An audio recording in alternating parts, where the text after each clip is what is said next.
This is Pivot Perspectives with Chris O'Byrne, the show that takes you around the world to share interviews with some of the most successful and relevant people on the planet. Hear their stories and get the most important business lessons they've learned on their road to success, and get exclusive access on how to implement their success into your life and business. Pivot Perspectives is brought to you by the Strategic Advisor Board and your host, Chris O'Byrne.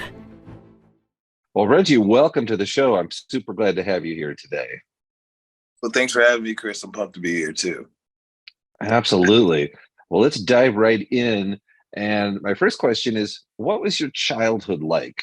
How did you get into football? And are there any stories that you can share? Yeah. So how was my childhood like? My childhood was it was good. I thought it was pretty chaotic. We moved around a lot. We eventually we spent most of our time in Boonville, Missouri, and in Sacramento, California. We moved from Boonville to Sacramento. Parents were in the military.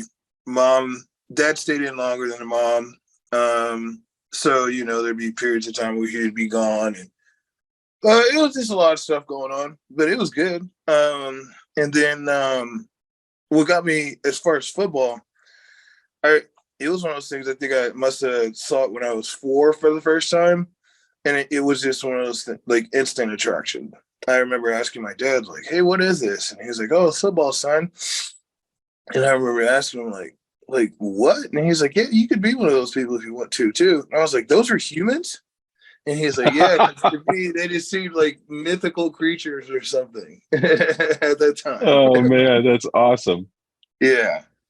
It just fully fascinated me. Absolutely. So when did you start playing when you were a child? Shortly after, I started playing flag football, I think, when I was in kindergarten. And then did you continue playing, high school, varsity, all of that stuff? Yes, I played. Yeah, I played multiple sports. When one season was over, I hopped right into the next. That's how it was until I graduated high school, pretty much. Okay, so which of those sports, other than football, did you like the most? Rugby, for sure. Rugby for sure. Loved rugby. I really thought about it too, because I loved rugby so much. And I had a chance to try out for the under-19 team, but my high school coach at the time said that if I tried out for the under-19 team, he would sit me. He wouldn't start me for the first 3 games of the season, so I didn't try out. I really regret that because they traveled the world, and I should have done that. I really should have done. Yeah, that would have been cool. Yeah, and rugby is such a fun sport, and when it comes to the team and the community that's involved, I feel as if the rugby environment is bar none when it comes to that community aspect. It was just a great, amazing time, one of the best times ever. Yeah, and I've known a few rugby players, and they say the same thing. I mean, they're all in. They love it, and again, that community.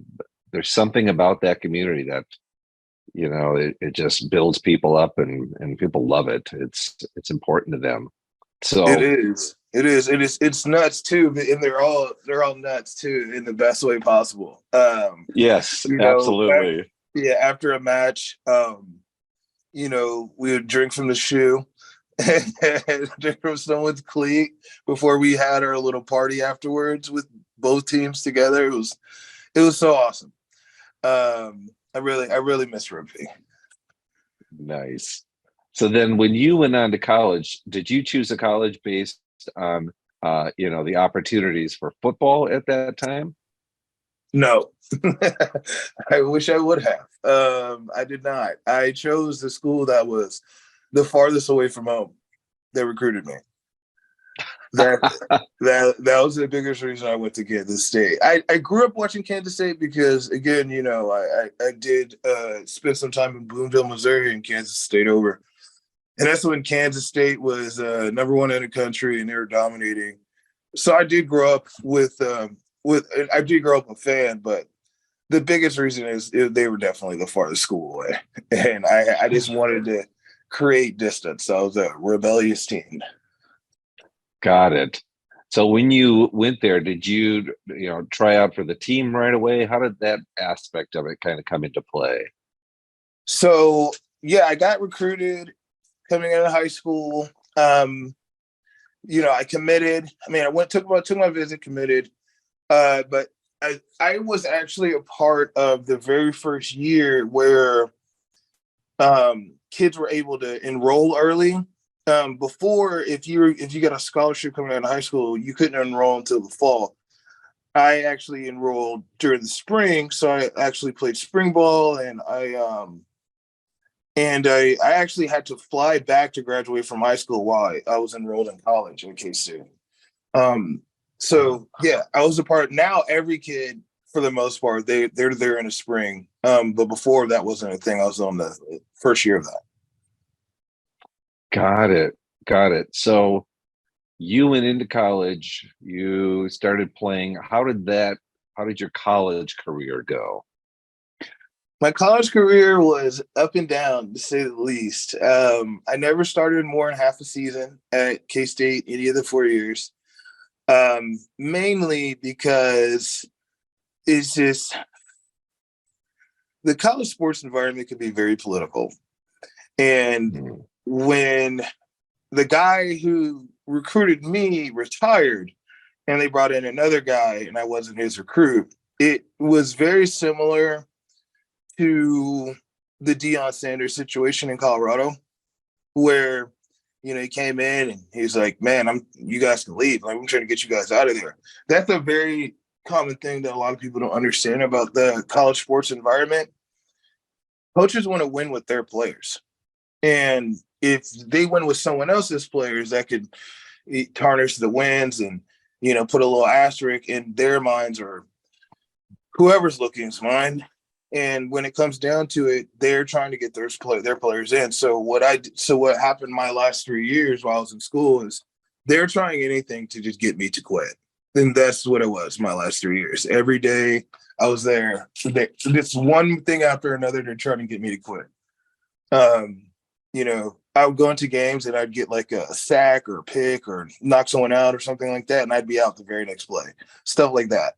So he couldn't have me out there succeeding. Just couldn't handle it. So when it came to going into my senior year was over, training for the NFL, I found out years after this fact that I came out with major red flags because my film was awesome, but they're wondering how come he makes the big play and then he's off the next play. Like, what's going on? They didn't understand that these people were literally trying to break me every day. But it really did help me when it came to the NFL, though. Yeah. You're developing grit just by living through that process. I had no idea it was that political. That's crazy. Do you have any fun stories, cool stories to tell about your college experience? Oh yeah. Outside of that, Kansas State was the best experience of my life. I had the time of my life. Everybody was awesome. The community really takes you in. They really consider you a part of that, that whole Wildcat community, and I enjoyed it.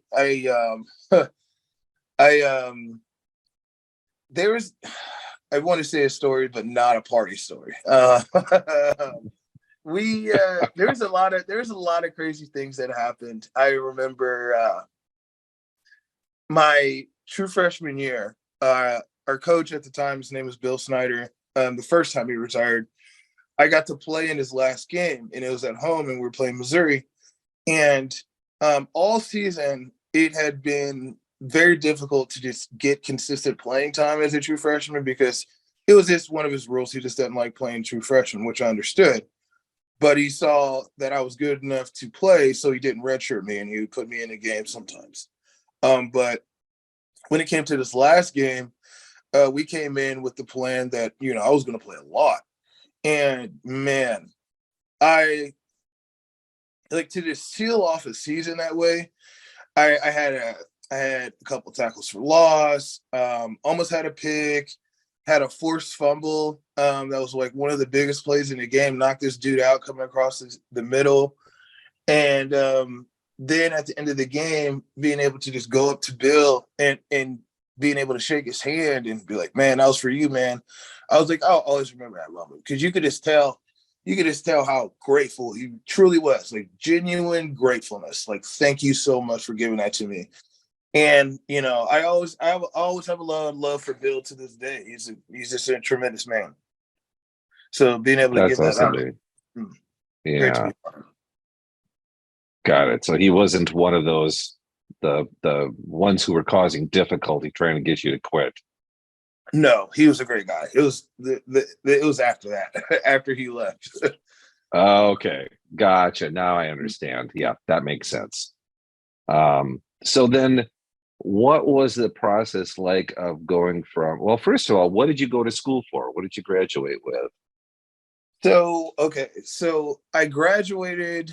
I actually came back and graduated because they had a program called Second Wind there, where if you were an athlete and you didn't finish your degree, you could come back at any time and they put you back on scholarship to finish it.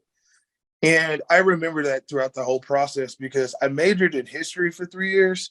I was like, I really loved like the Renaissance and learning more about that. And I wasn't entirely sure, but I got to the point where I realized, okay, like, let's sit down and talk about this.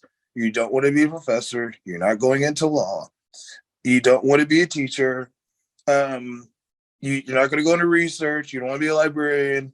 What's the point of you having this degree? And then I had to sit down and think, like, okay, well, I do like helping people. So I changed it to family studies and human services to be a social worker. But the thing that got me out of that, why I didn't finish that, was in the class, every single class, they would say at the beginning, hey, just so you know, this is a huge burnout profession. The typical career lasts four years. Lots of people come out with big substance abuse problems, where there's drugs or alcohol, and the list of stuff goes on. They literally were saying, you know, hey, if you want to do this, you could do this, but I highly advise you not to. So then at that point, I didn't finish. And then I went and played in the league. And then I kind of thought about it afterwards. And then I just finished my degree up in social science at the time. This was a couple of years ago, because the thought was I was going to go into grad school and get my master's in counseling, because I was going to be a guidance counselor. And then I wrote that course, and then that was while I was in master's, getting my master's, that I decided to just, you know, drop out of the master's and just pursue the course and getting the course in the school. So that's kind of how that played out. Got it. So then, and to me, this is kind of fascinating, because like high school, it sounds like you're just kind of a normal dude playing, you know, decent sports. You weren't terrible. You know, I talked to one person who said he was a basketball player, a pro basketball player. He didn't really even learn how to play basketball until he was in college. So just all the different paths people take. So you get to college and you do a decent job, but you've got 3 years of really having a tough time just trying to prove yourself. How did you go from that to ending up in the NFL? So I lucky enough for me, I had enough film to the point where it was enough for someone to want to take a shot on me. And draft day comes. I'm pretty sure, you know, I have heard from some teams, they're saying that you could get drafted late, but honestly, at this point, I don't know what's going to happen, given, you know, I only started half a season. And I get a call around the 4th round, and then the Cardinals are saying, like, hey, we're thinking about picking you up in the 6th or 7th round. And I was just like, oh, okay. So then 6th or 7th round comes, I don't get picked. 7th round comes, I don't get picked. They call me during the 7th round and say, hey, we'd like to bring you in as a free agent, and, you know, you have your chance to make the team in camp. And then I got a call from 4 other teams saying the same thing. So what really, I think this is a really key moment in this, because yes, I did go undrafted, but I got to pick the situation I got to go into from 5 different teams, which is a huge benefit of being undrafted, because most of the guys who get drafted, say you're a running back, you could go somewhere with 2 other guys, and I chose the path that basically was most beneficial for me, and I think that was probably one of the biggest reasons that helped me out to get into the league. But when I actually got there in camp, man, something just turned on. I just remember doing the summer training with all the rookies, and then feeling intimidated because you're dealing. These are the best of the best. There is no higher platform than this, and you're like, dang, I'm here. And you see people all different types of ages. There's old guys in here. Like, there's grown men in here. You think you're a grown man, and then you're like, no, that's a grown man right over there. I am not that guy. But something clicked, and I just remember thinking, no one thinks I'm going to do anything. Like, no one thinks I'm going to do anything. They don't think I'm going to accomplish anything. They don't think I'm going to be anything. But I know I'm going to be, and I'm going to prove it to everyone every single day. And when I showed up to camp, every single day I performed. Every single freaking day I performed. And when it got to the preseason games, I performed in every single one of those preseason games. Like, stuff was just crazy. I think I had 3 goal line stands. I jumped over, like in a movie, jumped over the line to stick a guy. I remember they did a toss. I folded this guy on the 1 yard line. It was like Little Giants. And I was just doing stuff like that all camp. And then I knew I had made the team when I think we got to the 3rd game, and I just knocked this dude out. And I remember walking to the sideline, and people are like, I hope you're not worried about making this team. You clearly have done enough. You clearly have done enough. You can kind of chill out. And then when the day came, cut day came, which is, the dreaded day, I remember sitting in the meeting room afterwards and looking around, because after cut day, half the team is gone.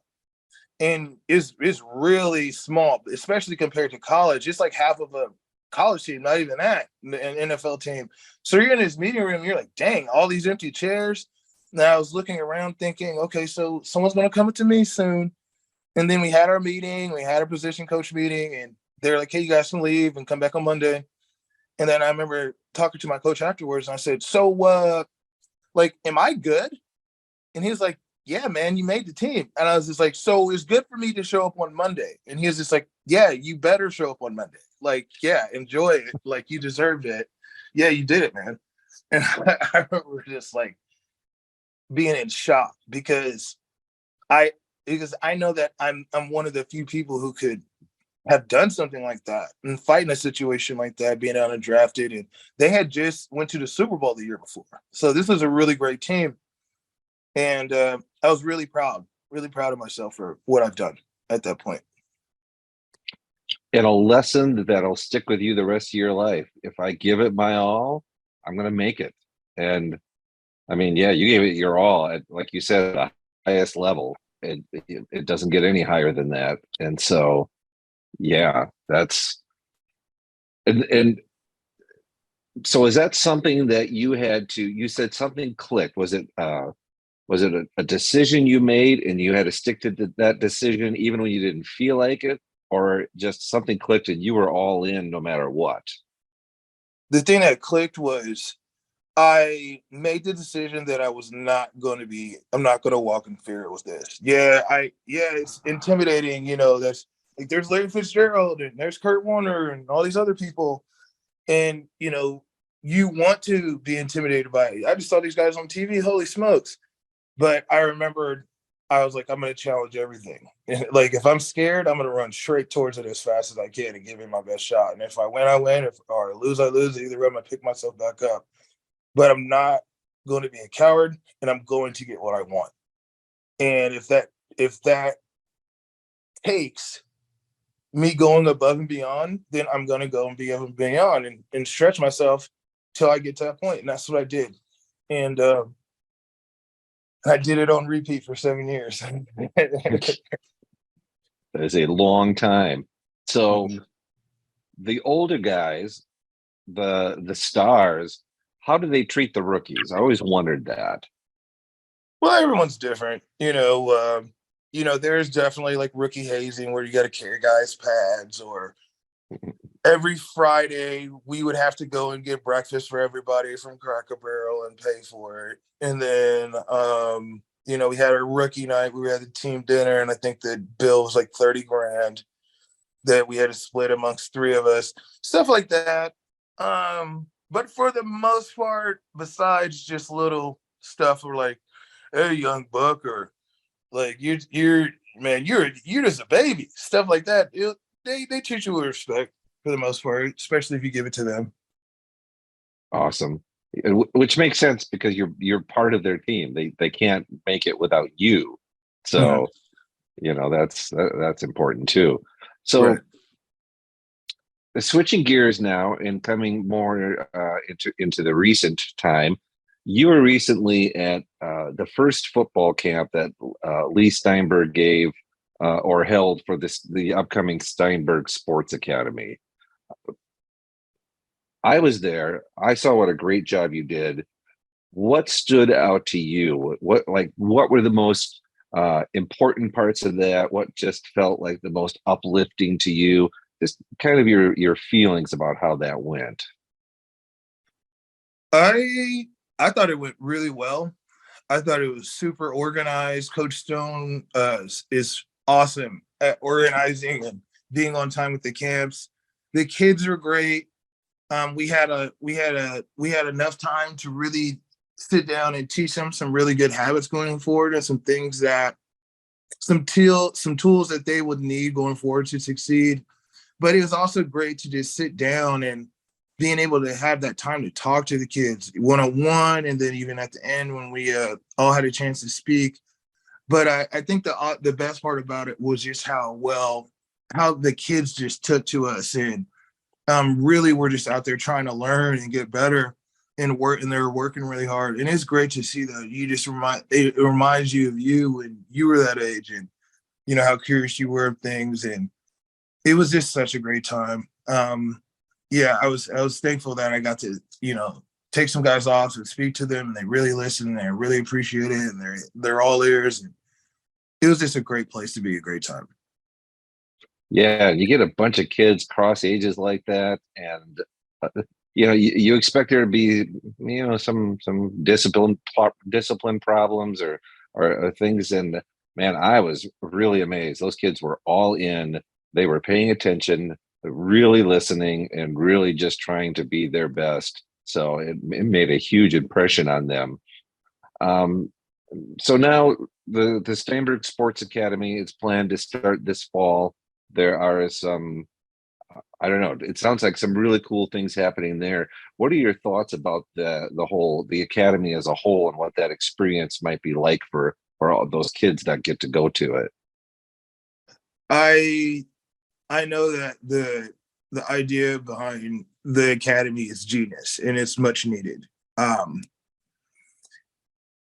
Just from talking to Lee in private about, his thoughts behind starting the school, and what he was looking to accomplish with the school. And, when we talked about how we could probably help him with that, he just gets it. He understands that there's certain things that athletes need specifically, and if they could get them the earlier, the better. That would help them succeed in a college environment or a professional environment. But it's better if they have this as early as possible, not just an understanding of the environment that they're going to get into from college or professional sports, but when it comes to the NIL, and when it comes to building your brand, even when it comes to entrepreneurship, because athletes really can make really great entrepreneurs, because just like you mentioned, the grit and what it takes to actually succeed as an entrepreneur is not necessarily what a lot of people think.